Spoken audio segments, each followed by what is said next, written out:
آیلا که چندین بار از کشته شدن به بهانه‌های مختلف نجات پیدا کرده بود، آخرین بار وقتی با پسر مورد علاقش فرار کرده بود توسط پلیس دستگیر و به خانواده‌اش تحویل شد و خانواده‌اش هم این بار بی سر و صدا توی خونه عموش به سر شلیک کردن و مغزش رو روی زمین ریختن.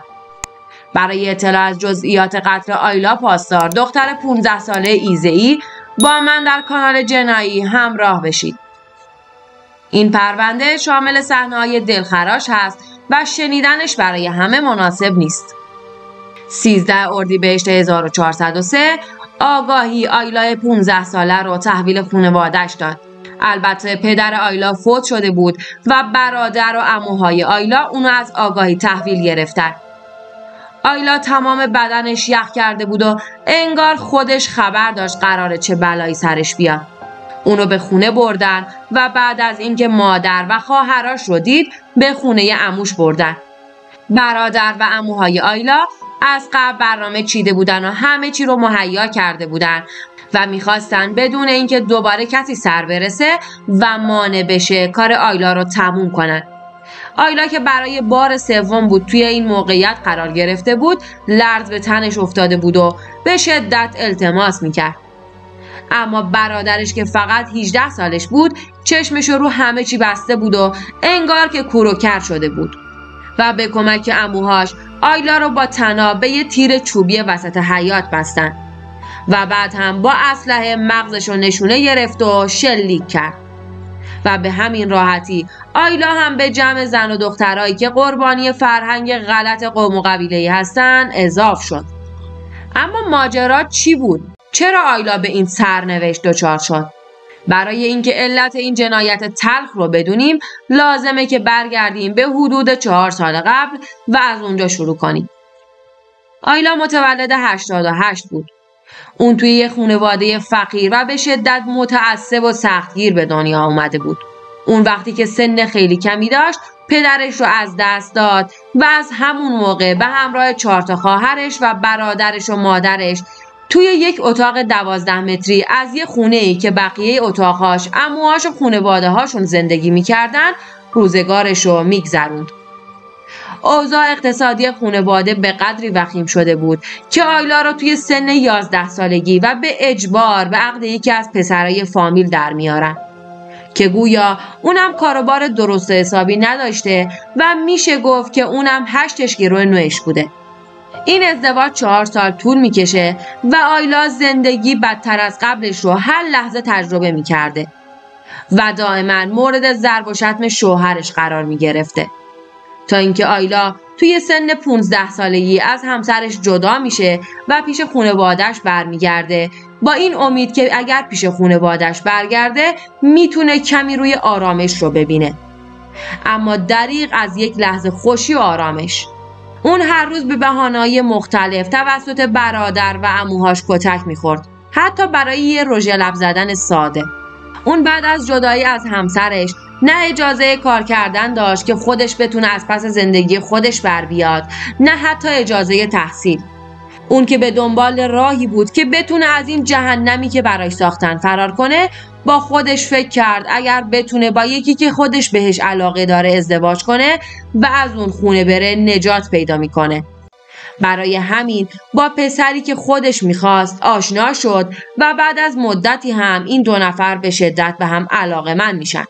اما از اونجا که خانواده آیلا باز هم اون پسر رو مناسب خانواده نمیدیدن، اجازه ازدواج به آیلا ندادن. آیلا که فکر میکرد مرد زندگیش رو پیدا کرده، از طریق مادر و خواهرش تلاش میکرد تا بتونه برادر و عموهاش رو راضی به ازدواج کنه. اما اونا راضی که نشدن هیچ، حالا آیلا رو مقصر همه چیز میدونستن و از اونجا که مدت کمی از طلاق آیلا از همسر اولش میگذشت بهش میگفتن حتما به خاطر این پسره از شوهر طلاق گرفتی. اول بذار مهر طلاقت خشک بشه بعد برو با یکی دیگه ازدواج کن. اونها سر همین قضاوت‌های الکی و بیجا تصمیم گرفتن که آیلا رو بکشن تا اینکه آیلا با ازدواج مجددش براشون مایه ننگ و زشتی نشه. اونا تصمیم گرفتن که با سم کار آیلا رو تموم کنن. چون به راحتی میتونستن بعدش بگن که آیلا خودشو کشته. در نهایت برادر و عموهای آیلا دست و پای آیلا رو با زنجیر بستن و به زور سم ریختن توی حلقش که همون موقع مادر آیلا رسید و به کمک چند تا از فامیلاشون آیلا رو از دست اون نامردا بیرون آورد و به بیمارستان رسوند و آیلا از مرگ نجات پیدا کرد. بعد از این اتفاق معشوقه آیلا که خطر رو برای آیلا به شدت حس می‌کرد تلاش می‌کرد تا زودتر راهی پیدا کنه تا بتونه با آیلا ازدواج کنه و اونو نجات بده. اما بیفایده بود و هرچی هم بزرگترای فامیل پاپیش میذاشتن هیچ تأثیری نداشت. آیلا هم برای اینکه بتونه کاری کنه گفت اگر نذارید ازدواج کنم فرار میکنم. همین گفت و بلا گفت. فرداش دوباره برادر و عموهاش وقتی که مادر آیلا خونه نبود اومدن سراغش و اونو بردن. این بار قصد داشتن که سرش رو از تنش جدا کنن. اما این بار آیلا به قدری جیغ و فریاد زد که قبل از اینکه اتفاقی بیفته همسایه ها رسیدن و این بار هم آیلا از مرگ نجات پیدا کرد. آیلا بعد از این ماجراها وقتی که دید هیچ راهی وجود نداره و حتی توی این خونه امنیت جانی نداره تصمیم گرفت به همراه پسر مورد علاقه‌اش فرار کنه و برای زندگی به شهر دیگه‌ای بره. نقش خوب پیش رفت و آیلا به همراه اون پسره از خونه فرار کردن. اما درست چند روز بعد پلیس اون دوتا رو دستگیر کرد و به آگاهی منتقل کرد تا خانواده هاشون بیان و اونا رو ببرن. آیلا که میدونست اگر این بار پاش به خونه برسه بدون شک کشته میشه همه چی رو به پلیس گفت و از اونها خواست که اونو تحویل خانواده‌اش ندن. پلیس هم بعد از تحقیق از بیمارستان برای صحت گفته‌های آیلا تصمیم گرفت که اونو به عنوان نوجوان بدسرپرست تحویل بهزیستی اهواز بده و حتی چند روز هم به بهزیستی منتقل شد. اما دوباره سر و کله برادر و عموهای آیلا پیدا شد و با این تصمیم پلیس مخالفت کردند و در نهایت تونستن آیلا رو تحویل بگیرن.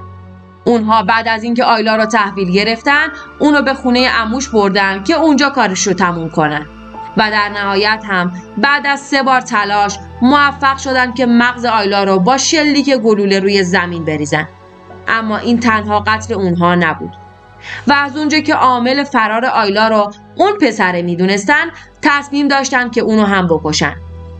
همزمان که آیلا توی خونه عموش با شلیک گلوله برادرش کشته شد پسرعموهای آیلا هم به دنبال اون پسر بودن تا اون هم با ضرب گلوله بکشن. اما تیرشون خطا میره و به جای کشته شدن اون پسر یه پیرمرد بیگناه دیگه کشته میشه. در حال حاضر هم عموهای آیلا با قرار وثیقه از زندان آزاد شدن اما برادر و پسرعموی آیلا همچنان در زندان به سر میبرن.